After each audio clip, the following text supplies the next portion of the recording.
Hello students, we are starting the last chapter, semiconductor, electronics, material devices and simple circuits. Okay, so chapter is semiconductors. This is the last chapter. So let's discuss about the what is semiconductor, what do you mean by semiconductors. ठीक है, तो हमारे पास different types of material present है. For example metals या elements की बात करें तो हम उनको most of the time 3 categories में डिवाइड करते हैं, metal, non metals and semiconductors. या सॉरी, नॉन मेटल्स ना लेके insulators on the basis of conductivity अगर डिवाइड करें तो मेटल्स, इंसुलेटर्स एंड सेमीकंडक्टर्स. ठीक है, तो इनके बीच में डिफ्रेंशिएट कैसे कर सकते हैं हम?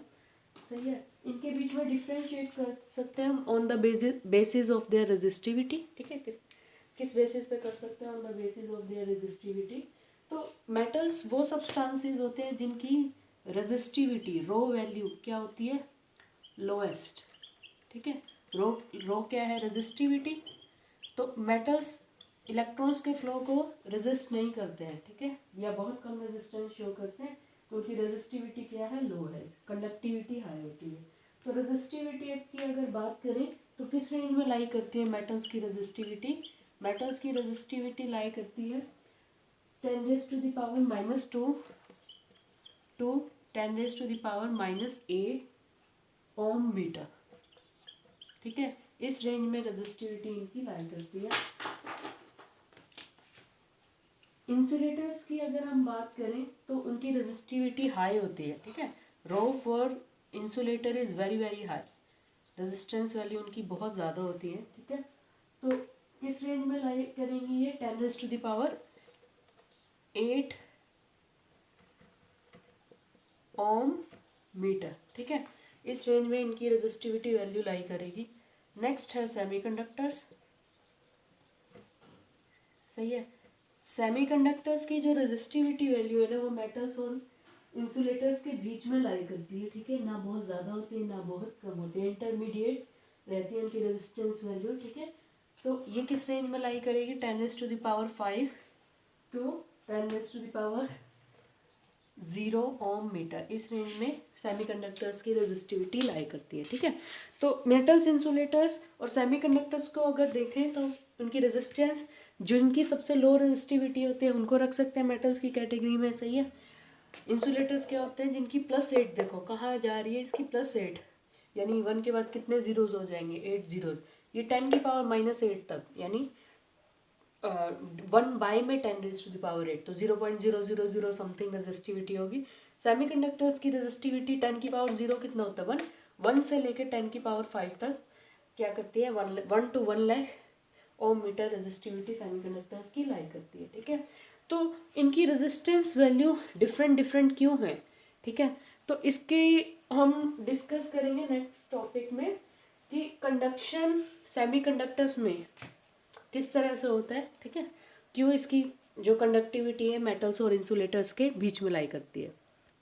Yes, next we are going to discuss about electrical conduction in semiconductors. Semiconductors में कंडक्शन कैसे रहता है, तो कुछ हम एलिमेंट्स की बात करते हैं. ठीक है, और फिर उनके इलेक्ट्रॉनिक कॉन्फ़िगरेशन को देखेंगे हम. ठीक है, इनको देखेंगे, इलेक्ट्रॉनिक कॉन्फ़िगरेशन को देखते हैं कि इनमें इलेक्ट्रॉन्स का अरेंजमेंट किस तरह से होता है. तो first of all take the example of silicon. सही है, तो सिलिकॉन का जो एटॉमिक नंबर है सिलिकॉन का, ठीक है, atomic number for silicon is 14.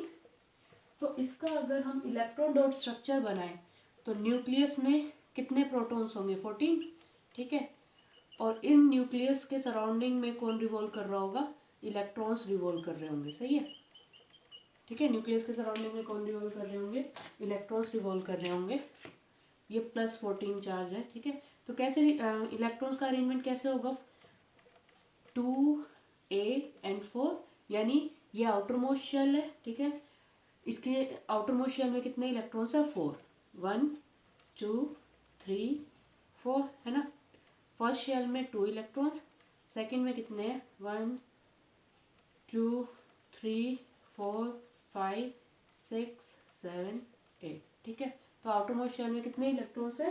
4 electrons है, सही है। इसी तरह से अगर हम जर्मेनियम की बात करें, सिलिकॉन एक सेमीकंडक्टर की कैटेगरी में आएगा। जर्मेनियम की बात करें तो एटॉमिक नंबर जर्मेनियम का रहता है 32, सही है। एटॉमिक नंबर कितना रहता है जर्मेनियम का? 32।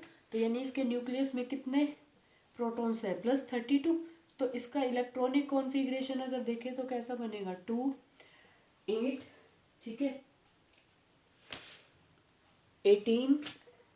तो कितने हो गए? 18 और 10 कितने हुए? 28।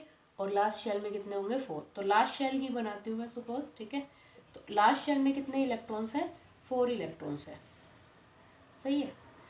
अब इसी तरह से अगर एल्यूमिनियम की बात करें तो एल्यूमिनियम का एटॉमिक नंबर होता है हमारा 13, सही है।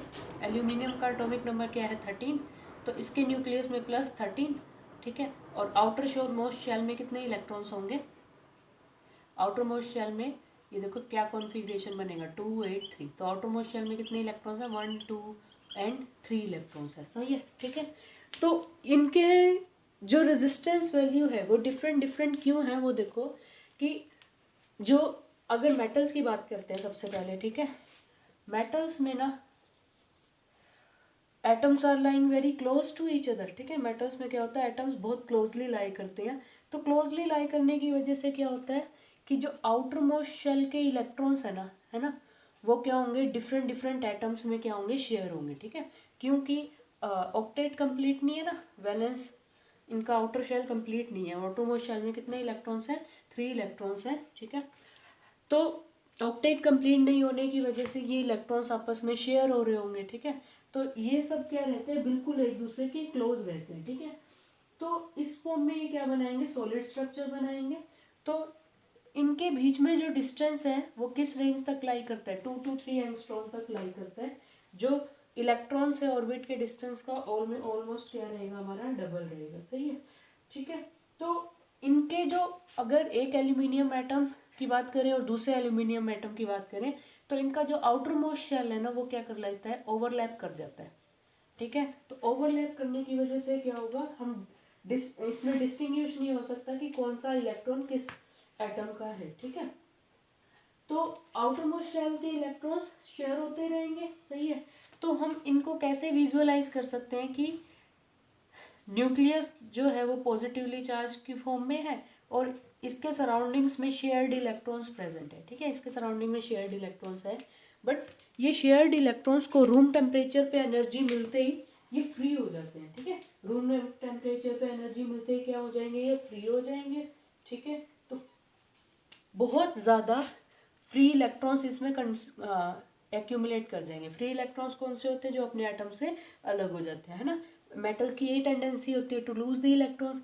तो रूम टेम्परेचर पे इनमें enough amount of free electrons रहते हैं, ठीक है। तो अगर किस ऑर्डर के फ्री इलेक्ट्रॉन्स रहते हैं पर मीटर क्यूब देखें तो पर metre cube 10⁻29 free electrons present रहते हैं, ठीक है। 10⁻29 पर मीटर क्यूब फ्री इलेक्ट्रॉन्स रहते हैं, सही है। तो मेटल्स में क्या हो रहा है? इलेक्ट्रॉन के शेल्स जो हैं वो ओवरलैप कर रहे हैं। तो दो एटम्स के आउटर मोस्ट शेल को हम डिस्टिंग्विश नहीं कर सकते, ठीक है। तो इनकी रेजिस्टिविटी लो है। लो क्यों है? क्योंकि रूम टेम्परेचर पे सफिशिएंट अमाउंट ऑफ क्या मिल जाते हैं? हमें फ्री इलेक्ट्रॉन्स मिल जाते हैं, ठीक है। ये फ्री इलेक्ट्रॉन्स की वजह से इनकी कंडक्टिविटी बहुत ज़्यादा हाई रहती है, सही है। अब इनमें देखो सिलिकॉन और जर्मेनियम की अगर बात करें तो सिलिकॉन जर्मेनियम में आउटर मोस्ट शेल में 4 इलेक्ट्रॉन्स हैं, सही है, 4 इलेक्ट्रॉन्स है। तो रूम टेम्परेचर पे ये फ्री चार्जेस जनरेट तो करते हैं पर मेटल्स जितने जनरेट नहीं कर पाते, ठीक है। तो इनमें कितने फ्री इलेक्ट्रॉन्स रहते हैं? अप्रोक्सीमेटली सेमीकंडक्टर्स की बात करें तो 10⁻14 पर मीटर क्यूब, ठीक है। तो इसलिए लो टेम्परेचर पे इनकी कंडक्टिविटी बहुत ज़्यादा नहीं होती। हाई टेम्परेचर पे ये इनमें फ्री इलेक्ट्रॉन्स प्रेजेंट रहते हैं, ठीक है। तो डिफ्रेंशिएट हम कर सकते हैं इस बेसिस पे कि एटम्स में large amount of free electrons है, सही है, और इंसुलेटर्स में फ्री इलेक्ट्रॉन्स मेटल्स के कंपैरिजन में क्या है? बहुत कम है, ठीक है। और इंसुलेटर्स में उतने इलेक्ट्रॉन्स होते ही नहीं है, सही है, जिस वजह से इंसुलेटर्स क्या होते हैं हमारे नॉन कंडक्टिंग रहते हैं, ठीक है। तो ये तो सेमीकंडक्टर्स, मेटल्स और इंसुलेटर्स की रेजिस्टेंस वैल्यू डिफरेंट डिफरेंट क्यों है, उसका हमने इलेक्ट्रॉन्स के डिस्ट्रीब्यूशन के बेसिस पे एक्सप्लेनेशन दिया, ठीक है। नेक्स्ट हम इनकी सेमीकंडक्टर्स की मेल नहीं पढ़ेंगे, मेटल्स नॉन मेटल्स नहीं पढ़ने हमें, या इंसुलेटर्स नहीं पढ़ने हैं, ठीक है। तो नेक्स्ट हम सेमीकंडक्टर्स की कंडक्टिविटी को जज करेंगे on the basis of valence band description. Thank you.